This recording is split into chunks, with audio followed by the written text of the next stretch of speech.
That's some arcade beat, boy. Hey folks, it's me again, and in this video right now, I actually want to do another story time video. I'm gonna give y'all a story about what happened the last time I was in Atlantic City, New Jersey. See, the last time I was in Atlantic City, in New Jersey, I was 16. I'm 21 now, and you know, I've been there multiple times because I live in Jersey for a minute. Jersey, I would say it's pretty good. It's a pretty cool place. Atlantic City is definitely one hell of a gambling town. There's not really much of a place for a whole bunch of kids. Definitely know what I'm talking about. Well, I'm gonna just get to the story. You see, we were just coming from a tournament, a wrestling tournament. See, my stepfather, he used to wrestle when he was in college, and now he referees wrestling, officiates wrestling with the wrestling tournament. So he just wanted to go over there and see a wrestling tournament that was happening, and it was pretty cool. We got some drinks, some food, sat down, we watched the tournament. At the same time, my cousin Michael, he wanted to do a little gambling, just hit in the casinos and whatnot.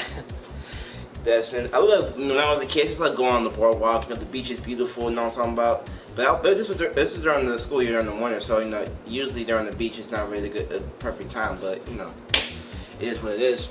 So on the way out, trying to check out the hotel, we actually went to go get something to eat. So we just went to a McDonald's. There's only pretty much like one McDonald's in Atlantic City, to be honest with you. After eating at that one McDonald's, this man came up to us. This very 60, I think he was like in his early 60s, mid 50s. You know what I'm talking about? He just came up to us with a suit, little old school hat on. You know what I mean? Trench coat. He wasn't in a suit. He was just, I would say pretty well dressed. So he looked very normal.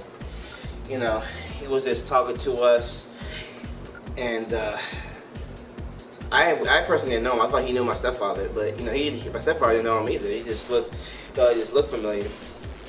And the manager of the store, I guess he probably had seen it before or something like that, because the manager of the store just came up to the table where we were sitting there, and he just asked us, excuse me, you guys, is this man over here bothering you? We all just shook our heads and said, nah, we just talking. And that guy threw like the biggest tantrum. It was like, hey man, that was the pretty much shit, man.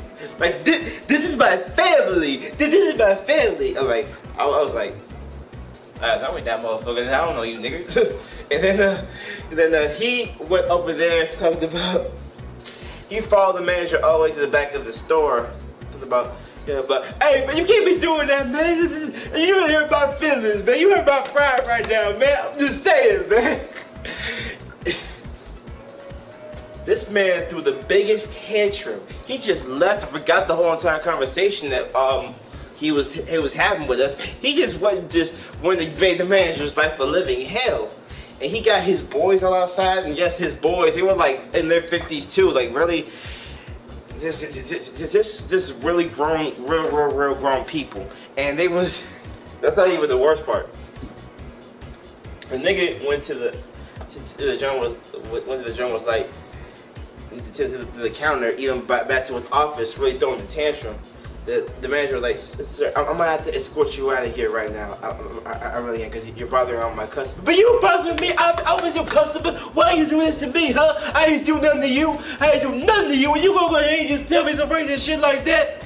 And he just walked out. His boys was outside. He was outside, still throwing a tantrum. The manager was like, sir, if you don't leave, I'm gonna have to call the police. He was like, that's fine, call the police. That's my daddy right there. My daddy's a police officer. I'm gonna get my daddy. And I'm like, this man's like in his 50s. Believe that. No bullshit. This man was in his 50s, just ranting outside. And we was just eating some breakfast. I had me some McDonald's pancakes and just the McDonald's big breakfast. My brother, he had himself a sandwich.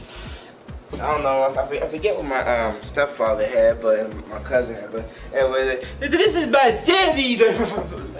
I'm gonna get my daddy. My daddy is a police officer. This man was in his mid-50s whining and storming out the McDonald's like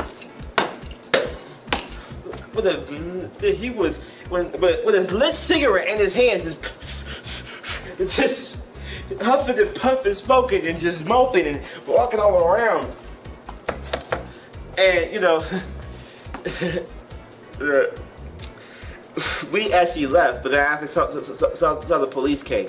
After saw the police came when we were leaving the store, he was still in the bit of a jam. Was like, "Where's one of y'all? My daddy? Where's my daddy? I ain't going nowhere. Where's my daddy?" That note, I just left. So that's what happened That's what happened the last time we just left. That's what happened the last time I was in Atlantic City. You know, we didn't see if he went to jail or no shit like that, but yeah, that's what happened the last time I was in Atlantic City, man. So if y'all see, so that really goes to show why I really shouldn't be talking to strangers. You know what I mean? It's just some crazy stuff. That is some very weird, crazy stuff for me. So yeah, it just happened. I see some crazy, weird shit. You dig what I'm saying? So, and what I was just saying, man, you know, that's what happened last time I was in Atlantic City. Hopefully it doesn't happen to y'all, man, because that's just, that was wild. That's my story, and that's it for story time for today. I'll tell you what happened next time. See you later.